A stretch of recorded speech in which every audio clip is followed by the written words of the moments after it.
Coronavirus has hit home, and understandably, you may be concerned. You can count on us to keep you updated on where everything stands. Our team coming together for a live Local 4 special on this crisis. I'll answer your questions about the outbreak, who is at risk, symptoms, and the best ways to protect yourself. Help me, Hank, with important information about how you, the consumer, could be affected. I have the updates on how this is affecting the economy, business, and your wallets. Join us for our Coronavirus Crisis Special, live Tuesday at 8.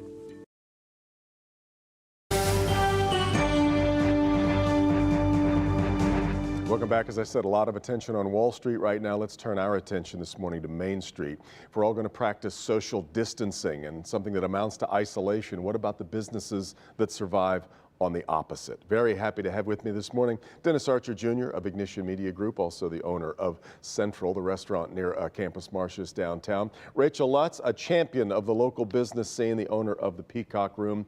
And Omar Anani, the owner of Saffron des Trois, which made every list of the best new restaurants in Detroit this year. Omar, let me start with you because you have already announced that you've already had to go to a takeout only operation. So tell me a little bit about what you're doing. So for us, it was a matter of being proactive instead of reactive. And we're a community-based restaurant, and our focus is our community. So while we were one of the first to make that change, if not the first, it was more important for us to help protect the community versus making a profit. So yes, our sales are down, but the community support has been absolutely amazing.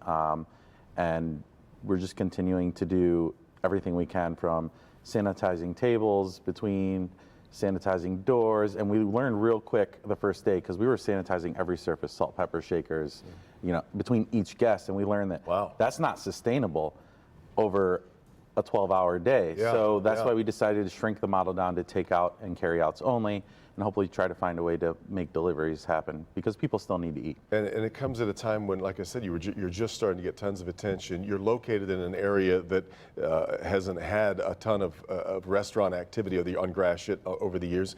You've really created something really special there. The timing must feel quite unfair. It's very difficult to deal with, but we've been through worse financially with the business, and I think that the community, like I said, has just been amazing.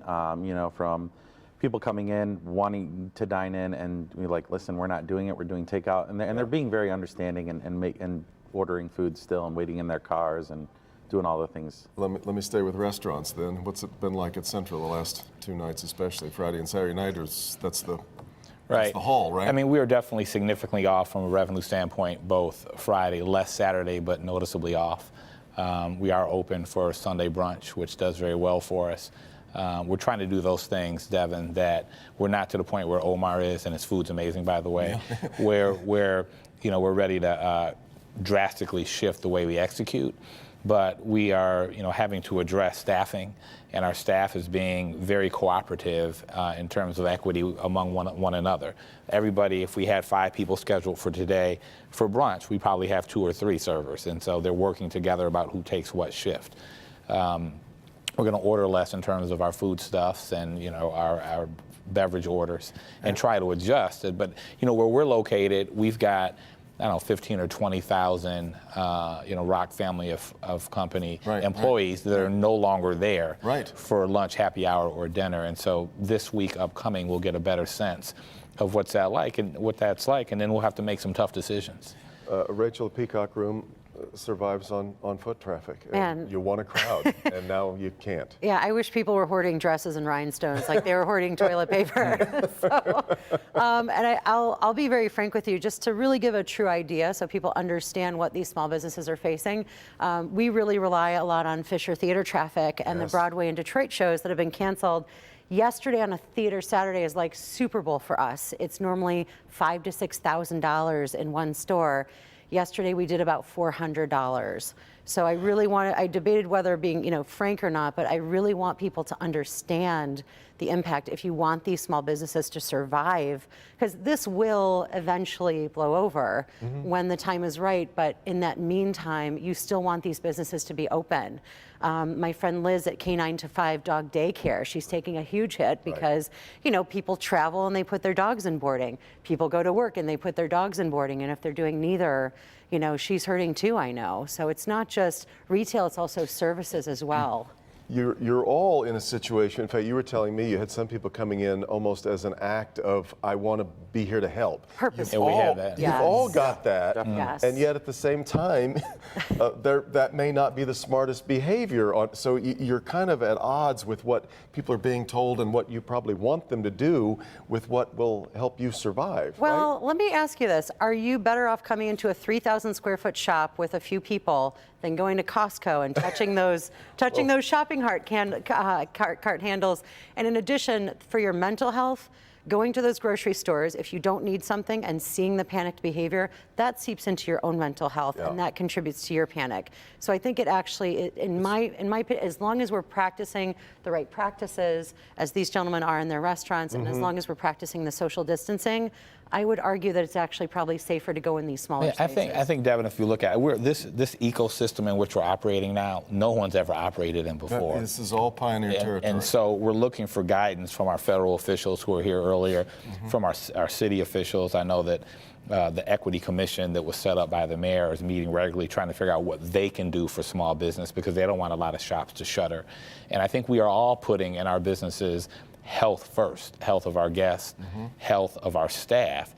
But at the same time, particularly with us, where people work on tips, I mean, if we were to shutter our doors completely, I mean, the management team that gets a salary would be fine, but the hourly workers that work on the floor, in the back of house, in the kitchen, if they're not working, they're not getting paid. Go ahead. For us, we had big discussions about this the other day, and while we operate on slim margins, I'm nowhere near as big as him, right? So I have 10 people to take care of, whereas he has hundreds, right? 50, whatever. It's still a way more considerable amount of pay. So we've actually discussed, if it comes down to the point of do we have to close, we're committed to taking care of our employees and making sure they get paid during that duration of the closure. That's something that we've decided as a company. How close does that seem to you, having to close? You know, sales are down about 70% currently for us on the whole. If they drop below 50, that's pretty much, if they drop below 50, that's where you start to get worried. Yeah. And so it's not too far away, but at the same time, we're going to try and hold out for as long as we can. Rachel, I know you've thought a lot about how long you can make payroll, right? A lot of small businesses, we live, I mean, sometimes week to week, sometimes day to day. A lot of small business owners don't even pay themselves. You know, it really varies business to business, but just like a lot of Americans live paycheck to paycheck, so do the businesses. So it's not necessarily just a revenue thing, which, by the way, please buy gift certificates to these businesses. It helps us with our cash flow. It's not just getting the money in, it's getting it in at the right time for payroll and rent. How long do you suppose you can make it? Got about 20 seconds left. I mean, we're fortunate that we don't see the end is not near for us. I think that we have to get through a complete week in this environment and reassess. That is. You know, probably Friday or Saturday, sit down as ownership and take a look at it. Yeah. Thank you all very, very much for being here this morning. Best of luck to all of you. The movement on right now saying tip a little more There you go. than you used to. Always tip a lot. We'll wrap things up for Flashpoint right after this.